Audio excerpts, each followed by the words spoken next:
Hi friends, welcome to Garib recipes.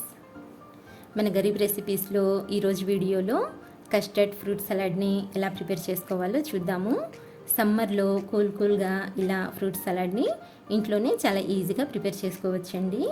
దీని taste అయితే చాలా సూపర్గా ఉంటుంది. అంతేకాదండి, మనం బయట కొనే కంటే ఇలా ఇంట్లోనే ప్రిపేర్ చేసుకున్నట్లయితే ఎంతో హెల్దీ కూడా.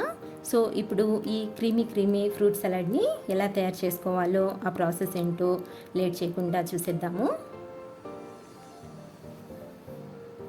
ముందుగా స్టవ్ ఆన్ చేసుకొని ఒక గిన్నె పెట్టుకొని ఇందులోకి 1 లీటర్ పాలని తీసుకోండి. నేను ఇక్కడ గేదె పాలు తీసుకున్నానండి.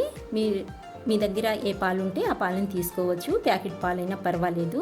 ఇప్పుడు ఈ పాలని మీడియం ఫ్లేమ్ మీద ఒక 15 నిమిషాల పాటు పైన మీగడ కట్టకుండా అలాగే అడుగంటకుండా కలుపుకుంటూ మరిగించుకోవాలి.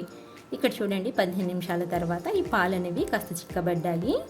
ఇప్పుడు ఇందులోకి ఒక అరకప్పు పంచదారని యాడ్ చేసుకొని ఈ పంచదారని కరిగించుకోవాలి. ఈ పంచదార కరిగేసరికి పాలు అనేవి కొంచెం పలచబడతాయండి. మనం పాలు కొంచెం చిక్కగా చేసుకుంటే ఈ ఫ్రూట్ సలాడ్ అనేది చాలా టేస్టీగా ఉంటుంది.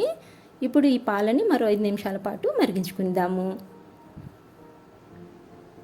ఈలోపు ఒక బౌల్లో 4 టేబుల్ స్పూన్ల వరకు పాలని తీసుకొని ఇందులోకి ఒక 2 టేబుల్ స్పూన్ల కస్టర్డ్ పౌడర్ని యాడ్ చేసుకోండి. ఇప్పుడు ఈ కస్టర్డ్ పౌడరు అలాగే పాలు బాగా కలిసేటట్టుగా ఉండలేమి లేకుండా ఇలా కలుపుకొని పక్కన పెట్టుకోండి. ఇక్కడ చూడండి, ఇప్పుడు ఈ మరుగుతున్న పాలల్లోకి ఈ కస్టర్డ్ మిక్స్ని ఇంకొకసారి ఇలా బాగా కలుపుకొని ఉండలేమి లేకుండా చూసుకోండి. గ్యాస్ని అయితే లో ఫ్లేమ్లో పెట్టుకోవాలి, లేకపోతే అడుగంటిపోతుంది. ఇప్పుడు ఈ కస్టర్డ్ మిక్స్ని ఇలా పాలల్లోకి యాడ్ చేసుకొని కంటిన్యూస్గా ఒక 2-3 నిమిషాల వరకు ఇలా కలుపుకుంటూ మరిగించుకోవాలి.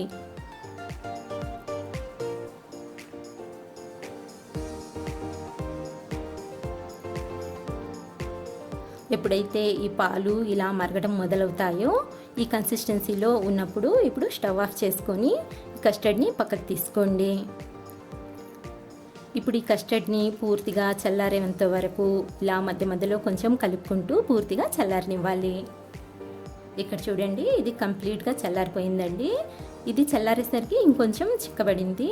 ఇప్పుడు ఈ కస్టర్డ్ని ఒక బౌల్లోకి ట్రాన్స్ఫర్ చేసుకుందాము. ఫుల్గా అయితే వేసుకోవద్దండి, ఎందుకంటే ఇందులోకి మనం ఫ్రూట్స్ని కూడా యాడ్ చేయాలి కాబట్టి కొంచెం గ్యాప్ అయితే ఉంచుకోండి.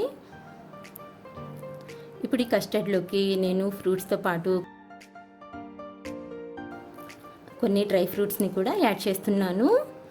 దీనికోసం బాదం పప్పు అలాగే జీడిపప్పు, ఖర్జూరాలండి. వీటిని ముందుగానే ఇలా సన్నగా కట్ చేసి పెట్టుకున్నాను. ఇప్పుడు వీటిని ఈ కస్టర్డ్లోకి యాడ్ చేసుకోవాలి.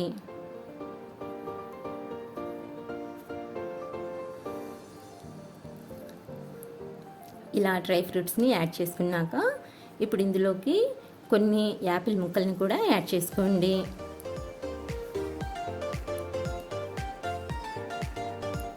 ఆ తర్వాత కొన్ని ద్రాక్ష పళ్ళని కూడా యాడ్ చేసుకోండి. ఆ తర్వాత కొన్ని దానిమ్మ గింజలను కూడా యాడ్ చేసుకోండి. ఇక్కడ మీకు ఇష్టమైన ఫ్రూట్స్ని యాడ్ చేసుకోవచ్చండి. అలాగే వీటికి క్వాంటిటీ అనేది కూడా ఏమీ ఉండదు. కొంచెం ఎక్కువైనా పర్వాలేదు, అలాగే కొంచెం తక్కువైనా ఏమీ పర్వాలేదండి. ఇలా అన్నింటినీ యాడ్ చేసుకున్నాక ఒకసారి బాగా కలుపుకోవాలి. ఇలా కలుపుకున్నాక ఇప్పుడు ఇందులోకి ఇలా కట్ చేసుకున్న ఒక అరటిపండుని కూడా యాడ్ చేసుకోండి.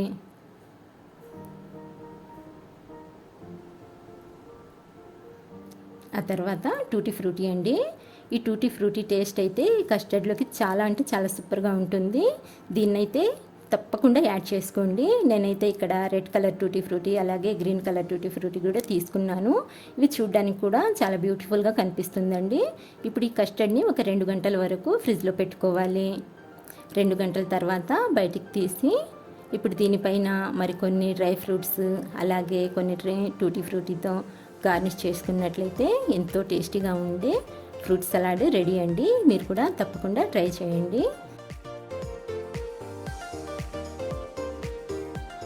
సో ఫ్రెండ్స్, చూశారు కదా ఇవాల్టి రెసిపీ. నచ్చినట్లయితే లైక్ చేయండి, షేర్ చేయండి, అలాగే మా గరీబ్ రెసిపీస్ని సబ్స్క్రైబ్ చేసుకోండి. Thank you for watching.